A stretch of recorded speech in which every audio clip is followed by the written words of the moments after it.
नमस्कार, आप देख रहे हैं रिपोर्टर जी। हजरत मोहम्मद साहब पर विवादित टिप्पणी को लेकर चर्चा में आए नुपुर शर्मा ने एक बार फिर भड़काऊ बयान दिया है। दरअसल आपको याद होगा कि कुछ समय पहले नुपुर शर्मा ने, जो बीजेपी की नेता थी, उन्होंने हजरत मोहम्मद साहब को लेकर एक विवादित बात कही थी, जिसके बाद खाड़ी देश भी उनके खिलाफ हो गए थे और खाड़ी देशों ने बाकायदा विरोध दर्ज करवाया था, जिसके बाद भारतीय जनता पार्टी ने नुपुर शर्मा को पार्टी से निष्कासित कर दिया था। अब वो इतने दिन से गायब थी। अब जब से बहराइच की घटना हुई है तो कई सारे लोग सक्रिय हो गए हैं। ऐसे में नुपुर शर्मा क्यों पीछे रहती? उन्होंने भी गलत बयानबाजी कर दी।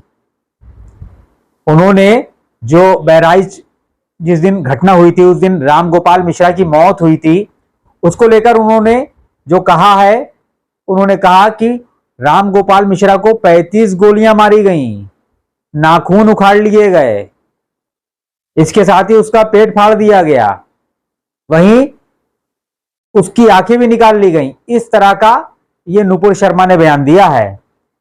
जबकि पोस्टमार्टम रिपोर्ट आने के बाद पुलिस ने एक बयान भी जारी करा था और चेतावनी दी थी कि पोस्टमार्टम रिपोर्ट ये आई है और ऐसा कुछ नहीं है जो मीडिया में फैलाया जा रहा। उसके बावजूद नुपुर शर्मा ने इस तरह का विवादित बयान दिया या भड़काऊ बयान दिया, पूरे मंच से उन्होंने दिया, सबके सामने दिया और बाद में उन्होंने माफी भी मांग ली। पहले आपको यह बता देते हैं कि पुलिस ने क्या कहा था, यानी पुलिस ने जो चेतावनी दी थी वो क्या चेतावनी दी थी और उसके बाद नुपुर शर्मा ने यह बोला है।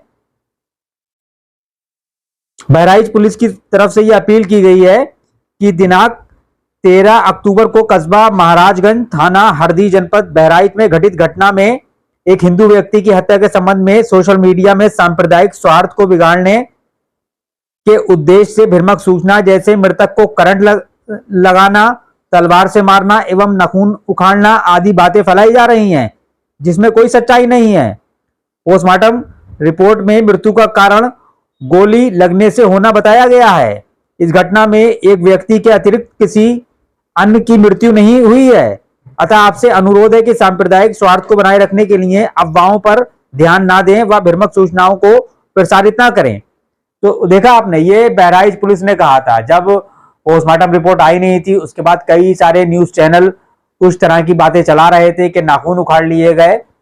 उसके बावजूद, यानी ये जो पुलिस है बहराइच, उसने ये अपील भी की लोगों से और एक तरह से चेतावनी भी दी कि ऐसा नहीं है। उसके बावजूद नुपुर शर्मा ने एक विवादित बयान दिया, भड़काऊ बयान दिया।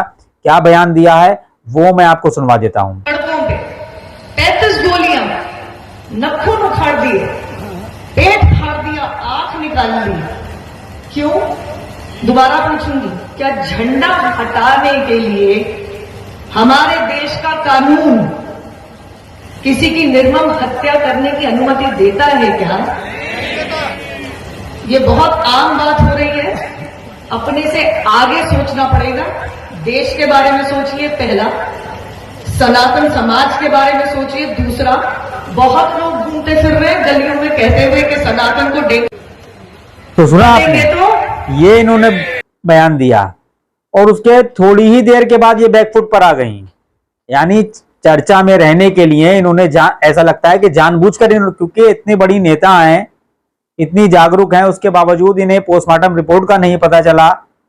पुलिस ने जो चेतावनी दी या पुलिस ने जो बताया पोस्टमार्टम रिपोर्ट को लेकर, इनको कुछ नहीं पता चला। उन्होंने इस तरह का बयान दे दिया। बाद में इन्होंने ट्विटर पे आके, यानी एक्स पे आके माफी मांग ली। माफी क्या मांगी वो भी आपको दिखा देता हूं। इन्होंने, नुपुर शर्मा ने ट्वीट करते हुए लिखा कि दिवंगत राम गोपाल मिश्रा जी के बारे में जो मैंने मीडिया में सुना था वो मैंने दोहराया। मुझे पोस्टमार्टम रिपोर्ट के स्पष्टीकरण के बारे में नहीं पता था। मैं अपने शब्द वापस लेती हूं और क्षमा मांगती हूं। तो यानी ये अपना दिमाग नहीं लगाती हैं। मीडिया या सोशल मीडिया में जो चल जाता है उसके आधार पे ये बोल देती हैं। अब बोलने के बाद ये माफी भी मांग लेती हैं। तो आपने देखा किस तरह से ये एकदम बैकफुट पे आ गई हैं।